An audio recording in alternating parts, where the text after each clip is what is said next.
Setelah terjadinya perundingan Linggarjati, Belanda memaksakan interpretasinya dan berjalan sendiri untuk membentuk negara-negara bagian yang akan menjadi bagian dari negara Indonesia.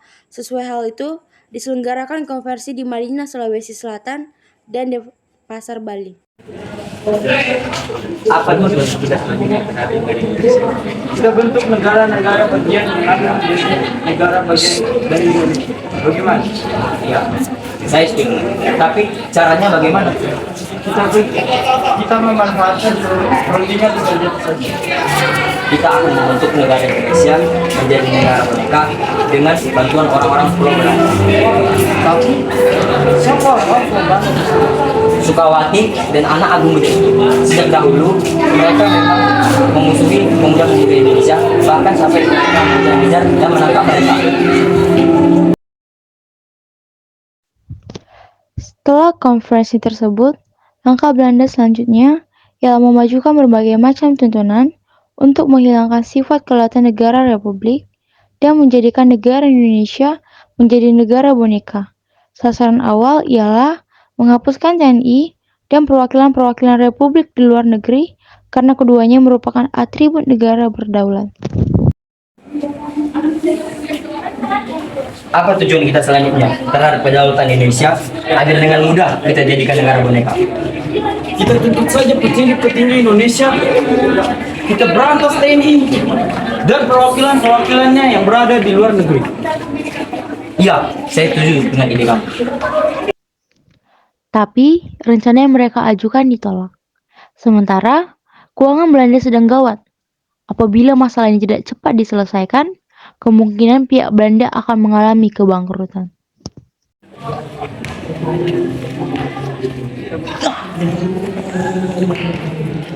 Lapor komandan, ada berita buruk. Kita perlu apa? Tuntutan yang komandan ajukan telah ditolak. Lalu kita harus bagaimana? Sedangkan keuangan kita menipis. Kita benar-benar gawat sekarang.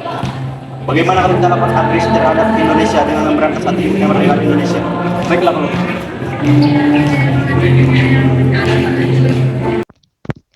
Dalam serangan Belanda yang pertama, mereka bermaksud untuk menduduki Yogyakarta, yang merupakan ibu kota negara Indonesia, dan daerah-daerah penting yang dapat memperbaiki perekonomian Belanda. Prajurit! Bagaimana dengan agresi yang kita lakukan? Berjalan sesuai rencana, komandan. Dalam agresi ini kita harus menargetkan 300 juta US$ untuk mendapatkan keuntungan dan menutupi biaya agresi. Kegagalan Belanda untuk menduduki tak luput dari campur tangan PBB. Pada tanggal 4 Agustus 1947, Dewan Keamanan PBB memerintahkan agar baku tembak dihentikan. Selain itu, PBB membentuk KTN untuk memecahkan masalah ini. PBB menyuruh agar masing-masing negara memilih negara untuk mendukung pengajuan tersebut. Dari Indonesia memilih Australia dan dari Belanda memilih Belgia. Sedangkan yang dipilih oleh kedua belah pihak yaitu Amerika Serikat. Lapor Dewan PBB, kami akan melaporkan tindakan yang dilakukan terhadap Indonesia yang dilakukan oleh Belanda. Ya, saya selaku Dewan PBB akan mengatasi masalah besar ini dan akan membantu. Tetapi Indonesia kan negara jajahan Belanda, jadi wajar kan kalau Belanda berlaku semena-mena terhadap Indonesia. Tidak bisa begitu. Indonesia juga wajib mendapatkan kemerdekaan, keamanan, dan kenyamanan. Sudah, kalian jangan bertengkar. Saya akan mengambil tindakan tegas dalam masalah ini. Karena tidak diperhitungkan sejak semula, perkiraan agresi militer melakukan Belanda meleset. Padahal, mereka sudah yakin bahwa sejarah dan pikiran mereka dapat menentukan perkembangan Indonesia. Hak ini dapat dijalankan dengan menghancurkan republik terdahulu. Sekutu utama Belanda, yaitu Inggris, Australia, dan Amerika Serikat, negara-negara yang diandalkan Belanda untuk membantu pembangunan setelah perang, tidak mengakui hak semacam ini, kecuali rakyat Indonesia mengakuinya. Yang jelas, tidak demikian apabila pihak Belanda harus menyadarkan diri pada peraturan militer. Mereka mulai mendesak Belanda supaya mengambil sikap yang tidak kaku, dan PBB menjadi forum untuk memeriksa tindakan yang dilakukan Belanda.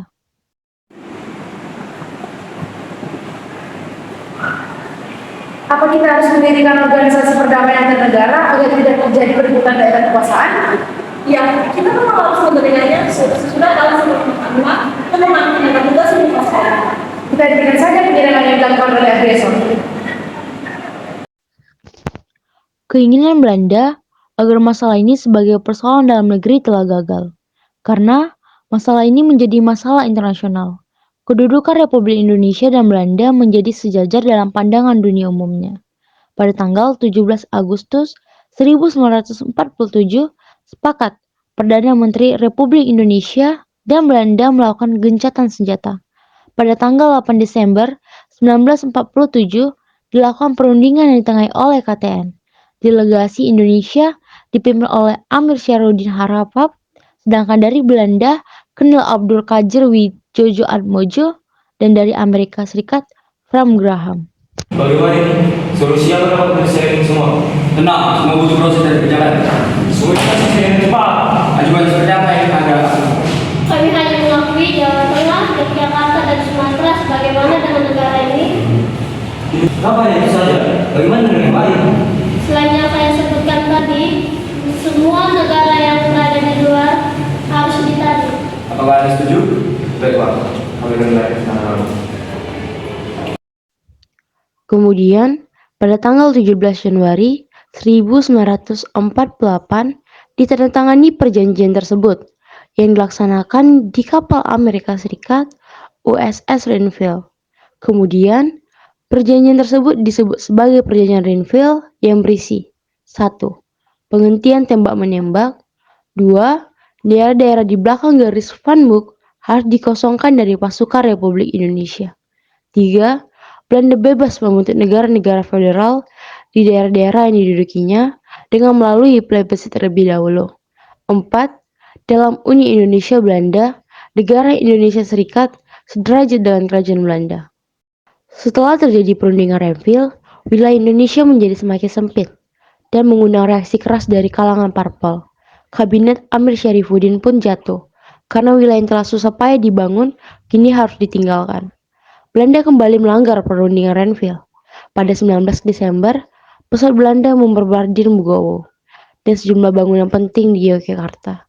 Peristiwa itu mengawali agresi militer Belanda kedua. Dalam waktu singkat, Yogyakarta dapat dikuasai.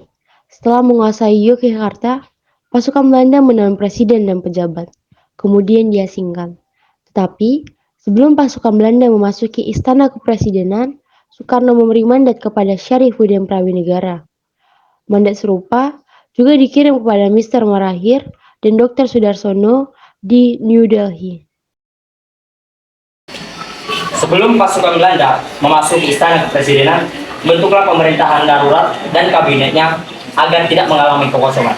Karena pemerintahan di Yogyakarta sudah tidak berfungsi lagi. Akhirnya, Syarifuddin Prawinegara membentuk pemerintahan darurat dan kabinet Republik Indonesia yang diketuai oleh Syarifuddin. Baiklah, saya telah mendapat mandat dari Soekarno dan kita harus membentuk PDI. Oke, baiklah, saya akan menjelaskan pembagian jabatannya. Saya akan menjadi ketua, kemudian Muhammad Hasan akan menjadi Menteri Pendidikan dan Kebudayaan, kemudian Lukman Hakim akan menjadi Menteri Keuangan, Sultan Hasim akan menjadi Menteri Sosial dan Perburuan, dan Indra Caya akan menjadi Menteri Perhubungan. Selama agresi militer berlangsung, Belanda terus-menerus mempropagandakan bahwa pemerintahan Indonesia sudah tidak ada. Tetapi, PDRI dapat menggagalkan dan menunjukkan kepada dunia bahwa pemerintahan Republik Indonesia masih berlangsung. Pada tanggal 23 Desember 1948, PDRI mampu memberikan instruksi lewat radio kepada Wakil Republik Indonesia di PBB. Tetapi, para pemimpin PDRI kecewa dengan tindakan para pemimpin Republik Indonesia di Bangka yang mengadakan perundingan tanpa sepengetahuan mereka. Mereka tidak setuju dengan hasil perundingan Romrojian yang cenderung melemahkan wibawa Indonesia.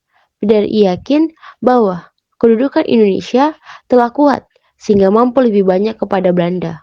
Untuk menyelesaikan perbedaan tersebut, pada tanggal 13 Juli 1949 di Jakarta dilangsungkan pertemuan kembali. Pada tanggal 14 April 1949 dilaksanakan perundingan di Jakarta di bawah pimpinan Mary Cochrane, anggota delegasi dari Indonesia, Morowem, dan Belanda. Saya tetap meminta pengembalian perundingan pemerintah ke Jakarta karena itu adalah membuka kunci perundingan lain. Saya menuntut agar itu dihentikan. Saya tidak akan mau melakukan perundingan dengan Belanda. Kalau Indonesia tidak mau melakukan perundingan dengan Belanda, saya tidak akan mau memberi bantuan lagi dan Ya sudah, kalaupun begitu, saya akan tetap melakukan perundingan. Akhirnya, perundingan pun terlaksana, dan pada tanggal 7 Mei 1949 tercapai persetujuan sebagai berikut. Saya sebagai perwakilan Indonesia, saya menyetujui delegasi Indonesia untuk orang PBB dan itu melaksanakan konferensi PBB dan di Jakarta. saya setuju dengan kesempatan meninjau negara-negara mereka untuk semua negara yang tidak akan diberikan mengakui dari Indonesia dan menunjuknya sebagai negara Indonesia Serikat.